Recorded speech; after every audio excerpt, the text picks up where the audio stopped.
अस्सलाम वालेकुम dear students, कैसे हैं आप सब लोग। Welcome to my channel physics with Mohammad Shahbaz Ali. आज हम लोग स्टार्ट करने जा रहे हैं ग्रेड 11th की जो है फ़िज़िक्स। तो इसके अंदर यूनिट 1 आपके पास सबसे पहले है जो क्या है मेजरमेंट्स आप देखेंगे क्या होती हैं इसके अंदर।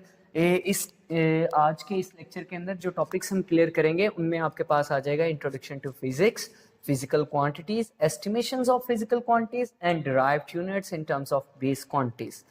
तो चलें नेक्स्ट चलते हैं हम नेक्स्ट स्लाइड की तरफ। तो उसमें हम देखते हैं सबसे पहले हमारे पास फिजिक्स आ जाती है कि फिजिक्स क्या चीज़ है। तो आपको पता है कि physics is the study of matter, energy and there interaction और उनका आपस में रिलेशनशिप। अब मैटर क्या है, सबसे पहले ये तो बहुत बेसिक सी डेफिनेशन है, तो हम इसे जस्ट एक इंट्रो के तौर पर यूज कर रहे हैं। सबसे पहले आपके पास मैटर क्या चीज है, तो बेटा anything that have some mass and occupies the space is known as matter. हर वो चीज जिसका कोई मास हो और वो जगह घेरती हो तो वो आपके पास कहलाती है मैटर। ओके उसके बाद आ जाती है एनर्जी। एनर्जी क्या है? एबिलिटी टू डू वर्क, काम करने की सलाहियत। उसके बाद आ जाते हैं आपके पास बेटा इनके इंटरेक्शन के बारे में अगर हम बात करें तो आपको पता है इनका इंटरेक्शन एनर्जी मास इक्वेशन से दिया जाता है, E is equals to mc²।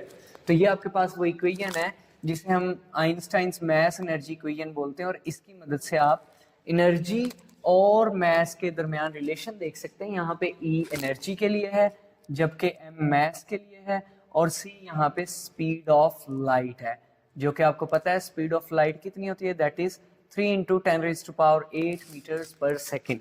Okay उसके बाद बेटा फिजिक्स के अंदर आप उन लॉज और प्रिंसिपल्स को स्टडी करते हैं जो आपको यूनिवर्स को और इसके अंदर होने वाले फिनोमिनन को समझने में हेल्प करते हैं। ठीक है, उसके बाद ये एक्सपेरिमेंटल ऑब्जर्वेशंस पर बेस करती है फिजिक्स जो है हमारी, जिसके अंदर आप हर चीज एक्सपेरिमेंटली ऑब्जर्व करेंगे, आप चीजों को समझेंगे। ठीक है, क्वांटिटीज आपके पास जिन्हें आप मैयर कर सकते हैं वो आपके पास फिजिकल क्वांटिटीज हैं और उन क्वांटिटीज को मैयर करने के लिए जो ऑब्जर्वेशन करते हैं हम, वो ऑब्जर्वेशन दो तरह की होती है।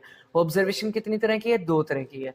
तो चले हम इसे देखते हैं ऑब्जर्वेशन को, ऑब्जर्वेशन की तरफ चलते हैं। तो बेटा हम स्टार्ट करते हैं ऑब्जर्वेशन के लिए। तो आप देख सकते हैं ऑब्जर्वेशन जो है आपके पास, वो आपको भी बताया कि observation is of two types.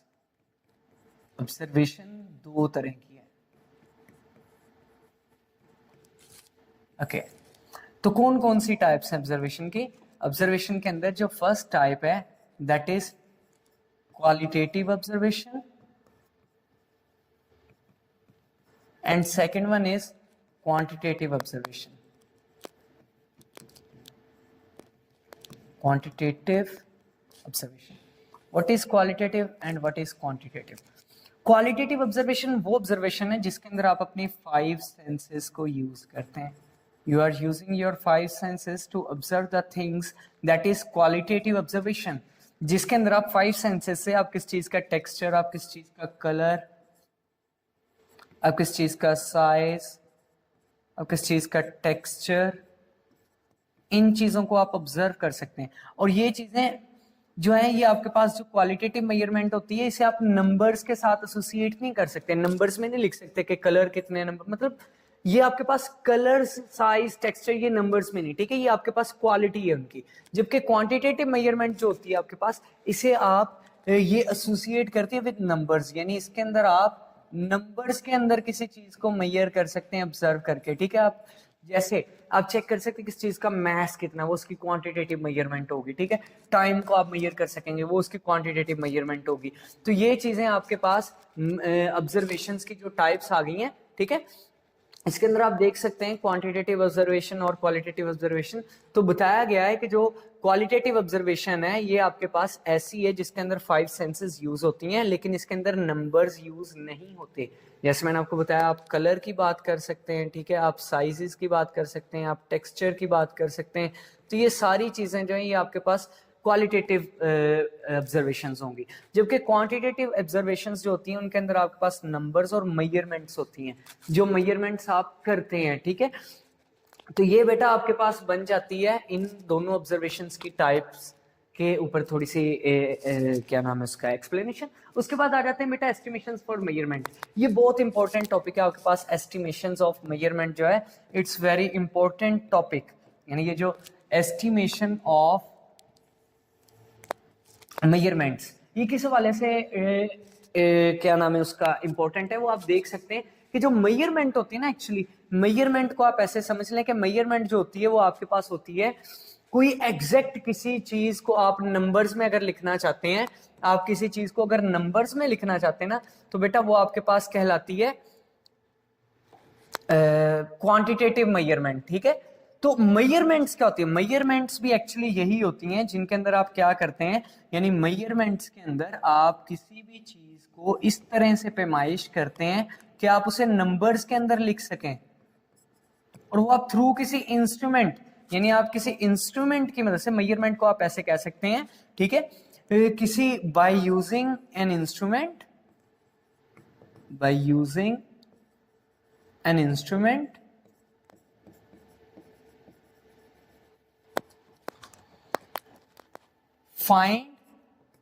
finding the value of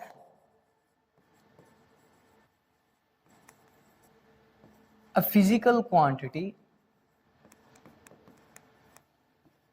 is known as the measurement।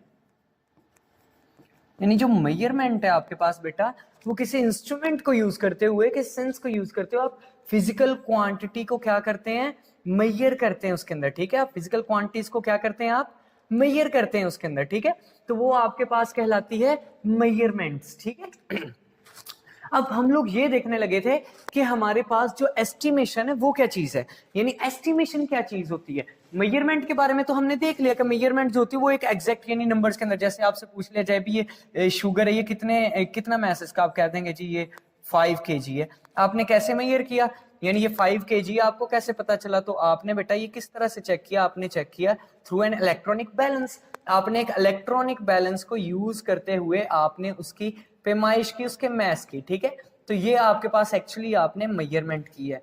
जबकि एस्टिमेशंस जो होती हैं, एस्टिमेशंस क्या होती हैं, वो एक्चुअल मेजरमेंट नहीं होती। यानी एस्टिमेशंस को हम यहाँ पे लिख लेते हैं कि व्हाट इज एस्टिमेशन। तो जो एस्टिमेशन होती है ना, estimation is not actual measurement, ये मेजरमेंट नहीं होती है, ये आपके पास एक एजुकेटेड गैस होता है। ठीक है, यानी ये क्या होता है, educated gas. It's an educated gas. किस चीज के बारे में गैस है, about the value of a physical quantity, यानी किसी फिजिकल क्वांटिटी के बारे में आपने एक गैस दिया है, और वो एजुकेटेड गैस है, कोई रफ गैस है, एजुकेटेड सा गैस है। हाँ, लेकिन एक चीज याद रखें, on the basis of prior knowledge, आपको अपने प्रायर एक्सपीरियंस, यानी आपने अपने प्रायर, यानी इससे पहले आप उस चीज के बारे में कोई एक्सपीरियंस कर चुके होंगे, on the basis of prior, on the basis of prior experience, यानी आप उसके बारे में ऑलरेडी एक एक्सपीरियंस रख चुके हैं, उसकी बुनियाद पे आपने क्या किया है, आपने जो है वो एक एजुकेटेड गैस दिया है किस चीज के बारे में, और वो कोई बेतुका सा गैस नहीं हो सकता, वो एक एजुकेटेड, मानने के काबिल, इस तरह का गैस होगा जो कि मानने के काबिल भी हो। ठीक है, तो ऐसी चीज को, ऐसे यानी टर्म को हम क्या बोलते हैं, एस्टिमेशन। ठीक है, अब इसकी आप एग्जांपल ले सकते हैं, वेरी सिंपल एग्जांपल इसकी, यानी आप इसकी एग्जांपल किस तरह देख सकते हैं, बच्चे हैं आपके स्कूल में, ठीक है, वो बच्चे खेल रहे हैं ब्रेक के अंदर। अब उन बच्चों को पता चल जाता है कि भाई हाफ टाइम हो चुका है, यानी ब्रेक जो है हमारी आधी गुजर चुकी है। कैसे पता चलता है, कल वो खेल रहे थे, उन्होंने 3-3 ओवर्स का मैच रखा, जब पहले 3 ओवर गुजर चुके और दूसरे 3 ओवर में वो बैटिंग कर रहे थे, तो ब्रेक खत्म हुई, उन्हें समझ आ गई कि आज अगर 3 ओवर गुजर चुके हैं तो इसका मतलब हाफ ब्रेक गुजर चुकी है। तो ये आपके पास थी एस्टिमेशन ऑफ टाइम, ये आपके पास क्या था, एस्टिमेशन ऑफ टाइम, यानी टाइम यहाँ पे एक फिजिकल क्वांटिटी है जिसको आपने एस्टिमेट किया किस बेस पे, प्रायर नॉलेज, यानी बच्चों ने ये देखा कि कल हम खेल रहे थे तो कल इतना टाइम लगा था हमें खेलते हुए, हाफ ब्रेक इतने टाइम पर हुई थी, तो उन्होंने एस्टिमेट वहां से किया टाइम का। तो इस तरह आप किसी भी चीज की एस्टिमेशन कर सकते हैं। अभी हमारे पास जो टॉपिक्स हैं उनके अंदर हम देखते हैं हमें एस्टिमेशन लेंथ की करनी है, एरिया की करनी है, वॉल्यूम की करनी है, ये एस्टिमेशन हम करेंगे। तो आपके पास यहाँ पे आ जाता है एस्टिमेशन ऑफ लेंथ, ठीक है। तो what is estimation of length? तो एक्चुअली एस्टिमेट करने के लिए उससे पहले हम देख लेते हैं कि एस्टिमेशंस क्या था। ये एक रफ लेकिन एजुकेटेड गैस है, यानी कोई बेतुका सा गैस नहीं होगा किसी भी फिजिकल क्वांटिटी की वैल्यू के बारे में, जो कि आपके पुराने एक एक्सपीरियंस की बुनियाद पर होगा, ठीक है। हमें एस्टिमेशंस की जरूरत डिफरेंट केसेस में पड़ती है हमारी लाइफ में। जैसा कि हमें एक दीवार को अगर वॉल को पेंट करना है तो हमें एक एस्टिमेशन करनी होगी कि उस दीवार का एरिया कितना है, यानी हमें फाइंड आउट करना होगा कि एरिया ऑफ वॉल कितना है। हम उसके लिए एक एस्टिमेट कर लेंगे, ठीक है। वो एस्टिमेट हम किस तरह कर सकते हैं? हम ये चेक कर सकते हैं, यानी हमें पता है हमारे पास एक अलमारी या एक टेबल पड़ा हुआ है जिसकी लेंथ जो है, जिसकी विड्थ जो है वो 5 मीटर है। तो हम देख सकते हैं उसको अगर हम 2 बार उस टेबल को लगाएं, 3 बार लगाएं उस टेबल को, तो हमारे पास दीवार की विड्थ आ गई। इट मींस वो 15 मीटर चौड़ी दीवार होगी, ठीक है। और अगर हम उसको उल्टा करके हम देखें तो हम अंदाजा लगा सकते हैं कि अगर हम 2 दफा उस टेबल को ऊपर नीचे एक दूसरे के ऊपर रखें तो हाइट आ जाएगी, यानी 10 मीटर हाइट। तो हम एरिया ऑफ वॉल निकाल लेंगे, यानी 10 मीटर हाइट है मल्टीप्लाई 15 मीटर उसकी विड्थ है, तो हमारे पास 150 मीटर स्क्वायर दीवार का एरिया आया। अब उसे हम किस तरह से पेंट करेंगे ये हम कैलकुलेट कर सकते हैं। दैट वाज एस्टिमेशन, ठीक है। और एस्टिमेशन किसी भी फिजिकल क्वांटिटी को मेजर करने के डिफरेंट मेथड्स होते हैं। अभी जो हमारा टॉपिक है सबसे पहला वो है एस्टिमेशंस ऑफ लेंथ, यानी ये टॉपिक है एस्टिमेशन ऑफ लेंथ। लेंथ को एस्टिमेट करने के लिए हम 2 तरह के कंसेप्ट यूज करते हैं, concept of joining small things to measure a large one, और to break down a large thing to measure small one. यानी आपके पास अगर कोई बहुत बड़ी एक बिल्डिंग है, यानी हम उस पे चलते हैं, हम देखते हैं व्हाइट बोर्ड पे अपने, अगर हमारे पास सपोज एक बहुत बड़ी बिल्डिंग है, ठीक है, यहाँ पे हम ड्रॉ कर लेते हैं उसे। लेट्स सपोज हमारे पास एक बिल्डिंग है यहाँ पे, ठीक है। लेट्स सपोज ये एक बिल्डिंग है, ठीक है, ओके। अब इस बिल्डिंग की हमें फाइंड आउट करनी है हाइट, यानी इस बिल्डिंग की जो हाइट है हमें वो कैलकुलेट करनी है कि इसकी जो हाइट है वो कितनी है, ठीक है। हमें इसकी हाइट के बारे में गेस करना है, यानी हमें आइडिया लगाना है कि इसकी हाइट कितनी है। तो उसके लिए हम क्या करेंगे, हम सबसे पहले देख लेंगे, लेट्स सपोज हमारे पास अगर कोई एक बंदा है, यानी एक स्टैंडर्ड हम साइज का एक पर्सन ले लेते हैं, ठीक है। स्टैंडर्ड साइड के पर्सन के आपको पता है कि हाइट ऑलमोस्ट 5.5 फीट आप ले लेते हैं, ठीक है। यानी सपोज ये आपके पास एक पर्सन है, यहाँ पे मैं बना रहा हूँ इसको, ठीक है। ये आपके पास एक पर्सन, ये उसके बाजू हैं, ये उसकी टांगे हैं, ठीक है। तो ये एक पर्सन है आपके पास, ठीक है। तो भाई अब हम इस पर्सन की हाइट, हमें पता है एक स्टैंडर्ड हाइट जो होती है किसी पर्सन की वो 5.5 फीट है, ठीक है। यानी हम गेस कर सकते हैं कि हमारे पास ऑलमोस्ट वो कितनी आती है, वो 5.5 फीट आ जाती है, ठीक है, हमारे पास जो लेंथ आती है। यानी यहां से लेकर यहां तक उसकी जो लेंथ है वो ऑलमोस्ट हमारे पास कितनी है, दैट इज 5 फीट।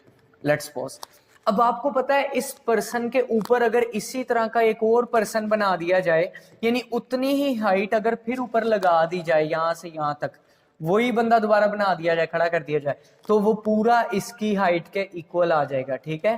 तो ये दोनों आपस में क्या हो जाएंगे, एक दूसरे के इक्वल हो जाएंगे। यानी ये वाले जो आपके पास एरो आ गया, ठीक है, ये और यानी ये वाली जो आपके पास लेंथ है और ये वाली लेंथ है, ये इसके ये वाली लेंथ को अगर आप 2 टाइम उस शख्स की हाइट को कर लोगे तो ये आ जाएगा। यानी आपने एक एस्टिमेट किया कि इसकी जो हाइट है वो ऑलमोस्ट 10 फीट आई। वो आपने कैसे की, आपने एक लार्ज आपके पास ऑब्जेक्ट था, आपने उसको ब्रेक डाउन किया यानी एक छोटे आदमी के अंदर, और आपने एस्टिमेट किया कि उसके इतने। इसी तरह अगर आपके पास कोई ऐसी बिल्डिंग आ जाती है जिसके अंदर डिफरेंट फ्लोर्स हैं, यानी आपके पास इस तरह की एक बिल्डिंग आ जाती है, ठीक है, जिसके अंदर मुख्तलिफ यहाँ पे फ्लोर्स हैं आपके पास, ठीक है। यानी हम यहाँ पे एरो से लगा लेते हैं, यानी ये उसका लेट्स सपोज एक फ्लोर है, ठीक है, ये उसका दूसरा फ्लोर है आपके पास, ठीक है, ये उसका तीसरा फ्लोर है आपके पास। तो इस तरह उसके यानी या उसका 4th फ्लोर आ गया आपके पास, ठीक है। अब इस तरह यानी उसके 4 फ्लोर है। अब मुझसे तो ये थोड़ा रैंडमली यानी ऊपर नीचे हो गया, लेकिन ये आपने समझना है ये इक्वल है आपस में, इनका जो साइज है वो आपस में इक्वल है इनका, ठीक है। तो वो कह देता है इस बिल्डिंग की हाइट जो है मेजर करें, इसके आपके पास 1 2 3 4 5 आपके पास 5 जो है वो इसने इसको आपने 5 पार्ट्स में कन्वर्ट कर दिया। अब आपको पता है कि इसके जो एक पार्ट है वो इतना है, यानी ये एक पार्ट है उसका, ठीक है। ये उसका क्या है, एक पार्ट है। और इस तरह के अगर मैं 5 पार्ट्स एक दूसरे के ऊपर बना दूं तो वो आपके पास पूरी बिल्डिंग उन 5 किस्म के पार्ट से मिलकर बनी है आपके पास ये बिल्डिंग, ठीक है। तो अब आप समझ जाएंगे कि एक पार्ट की जो आपने हाइट निकाली वो आ गया आपके पास 10 फीट। आपने क्या किया, आपने उसे एक बंदे के स्टैंडर्ड साइज से कंपेयर किया तो 10 फीट आई, यानी 10 फीट आपके पास ये आई, 10 फीट ये आई, 10 फीट ये आई। अब आप देख लेंगे कितने आपके पास पार्ट्स थे, 5 पार्ट्स थे। आप उसे मल्टीप्लाई कर देंगे, 10 मल्टीप्लाई बाय 5 आपके पास 50 फीट उस बिल्डिंग की हाइट आ गई, ठीक है। तो ये आपके पास एस्टिमेशन ऑफ लेंथ का जो है वो टॉपिक था, ठीक है। अब हम चलते हैं नेक्स्ट, हमारे पास नेक्स्ट पे आ जाते हैं हमारे पास जी। तो estimation of area and volume, area और वॉल्यूम फाइंड आउट करने के लिए हम क्या करते हैं, तो एरिया और वॉल्यूम अगर आपको फाइंड आउट करना है तो उसके लिए आप देख सकते हैं यहां पर उसने लिखा हुआ है कि एरिया एस्टिमेट करने के लिए या वॉल्यूम एस्टिमेट करने के लिए किसी कम्प्लेक्स ऑब्जेक्ट का आप पहले क्या करेंगे, आप उसका एक सिंपल मॉडल बना लेंगे, यानी सिंपल एक टेक्सचर बना लेंगे, ठीक है।